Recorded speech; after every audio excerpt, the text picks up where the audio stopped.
Tyler Herro is one of the best young players in the entire NBA. It's no doubt that there are other NBA teams out there that are highly interested. And one of the names to just be reported is the Utah Jazz, who obviously are looking to shift things up a little bit away from the Donovan Mitchell, Rudy Gobert duo that kind of falls short every single season. So with that interest, we are going to discuss a possible Tyler Herro, Donovan Mitchell trade that could completely shake up the East and Western Conference. Yo, what's going on, guys? Crispy Flakes here. So there's been some rumblings in the NBA about the Utah Jazz potentially trading either away Donovan Mitchell or Rudy Gobert this NBA offseason. And one of the talking points has been Donovan Mitchell's interest in the Miami Heat, but also the Heat have an asset in Tyler Herro that I do think the Utah Jazz, if they decide to go in that direction, would be very much interested in. Actually, one of the reports that I just read here, man, this is from the account on Instagram known as Ball Rumor, and this says, the Jazz reportedly would look into a Donovan Mitchell trade if the Heat offered Tyler Herro and multiple firsts, per Jake Fischer, which is a source around the NBA. You might hear his name quite often. This offer would be better than anything the Knicks could offer, according to NBA sources. And you know, how much truth is there to that, man? I think firstly, let's talk about, well, do the Knicks have anything better to offer than, you know, like a Tyler Herro, multiple first round picks? As far as trade assets go, their equivalent to Tyler Herro would no doubt be RJ Barrett. And I would say straight up, if you are a Knicks fan, I would not trade away RJ Barrett for Tyler Herro, man. Like, RJ Barrett, I think, is one of the most underrated players in the NBA. If that is the asking price, I would not do it. Now, if you can finesse a little bit, you know, maybe go like a Julius Randle looking next, you know, good next to a Bam Adebayo, then maybe you go that route. But I don't think that's happening either, to be 100% honest. So I would say if you take away players that I think should be untradeable on the New York Knicks, then yes, I do agree with that statement. Now, I also look at the Miami Heat side of things. Tyler Herro for Donovan Mitchell. What exactly does that do for them in the short term? Well, to be quite honest, you know, Tyler Herro was coming off the bench, obviously won Sixth Man of the Year, dropping like 21 points per game. Obviously a fantastic player. I think Donovan Mitchell, you know, with him, you do get that athleticism. The Miami Heat were one of, if not the best three-point shooting teams in the NBA as far as percentages go. So, you know, Donovan Mitchell's still a great three-point shooter within his own right. But I still think there's other pieces, you know, having Max Strus or Duncan Robinson out there that you're really not going to lose too much of that three-point aspect by losing Tyler Herro. And meanwhile, I do think Donovan Mitchell has that athleticism. He has the ability to just be somebody you can give the ball to, and he's going to go out there and get you a bucket. Not saying Tyler Herro is not that either. I just think Donovan Mitchell might take this win now Miami Heat team to a little bit of a further level, as opposed to Tyler Herro that I still think, well, I know for one, he just kind of said he wants to start next season, which I think is definitely like plausible. I mean, the kid absolutely deserves his right to start in what's going to be, his fourth year in the NBA.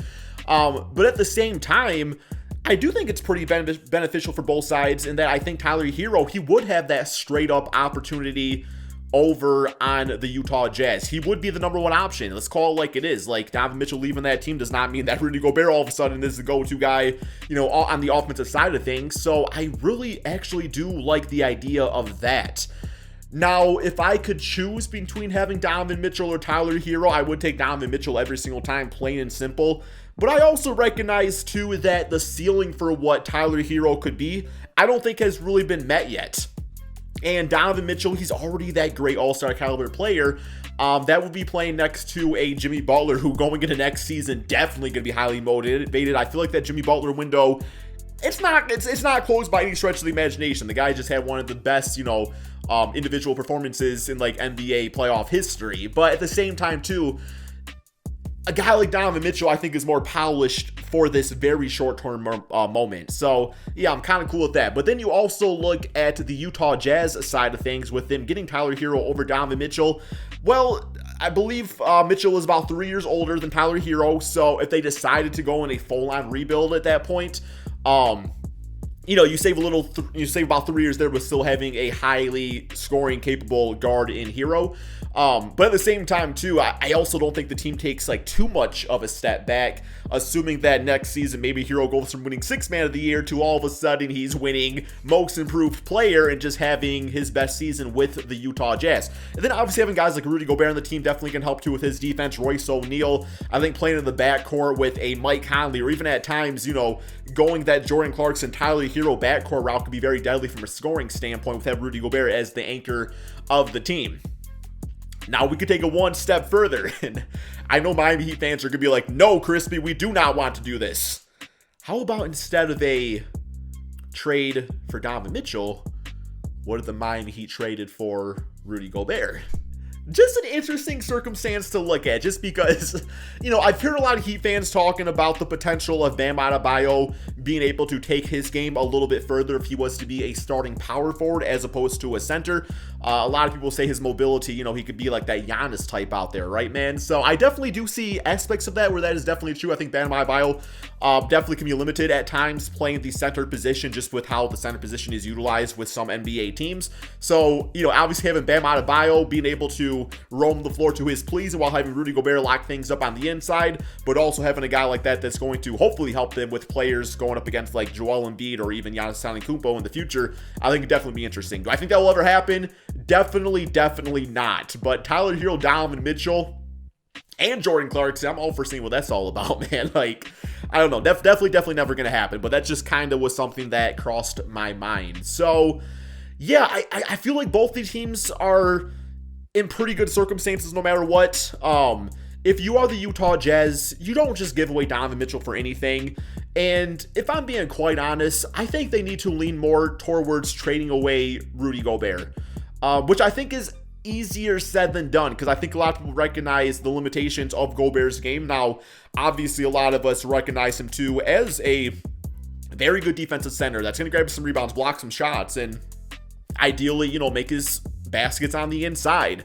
But also, I think a lot of people recognize that when you're paying a max contract for a guy that can't always play in the fourth quarter, that's definitely worrisome. And then if the Jazz are in this point where they feel like, man, we're like stuck in this no man's land, we just can't get to that next tier, when it comes to Donovan Mitchell, you definitely have the potential to trade for a lot more out there. Now, I will say, I don't think the Jazz should just go out there and just make a trade.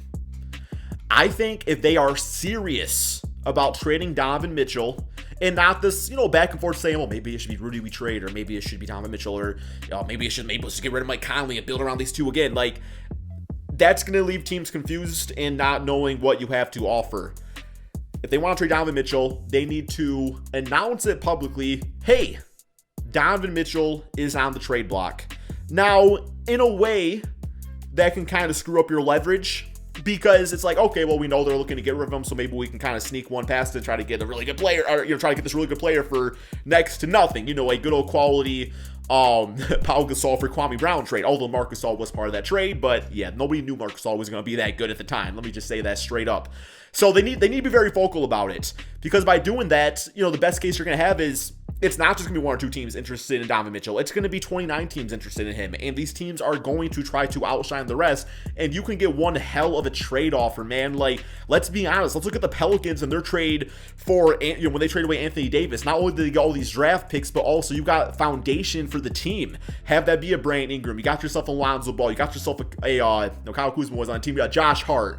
And, Ingram turned out to be a really solid piece. Lonzo Ball just didn't really fit, although I will say I wish they would have kept him around. I still think he actually did fit. It was much better than Devontae Graham, but I understand where, not everybody's happy based off their circumstance. But, yeah, man, they just got some really solid pieces out of that. And I think it's a case where the Utah Jazz, instead of fighting against who they're going to trade, they need to make all the other teams fight against themselves, and that's how they are going to get the best trade package possible. And Tyler Herro might very well be the best trade package. Is that about a bad route to go? Once again, very rarely in a trade is it win-win straight up.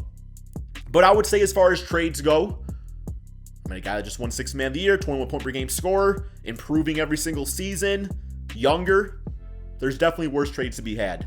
What do y'all think about this, man? Thank y'all so much for watching. and peace out, my friends.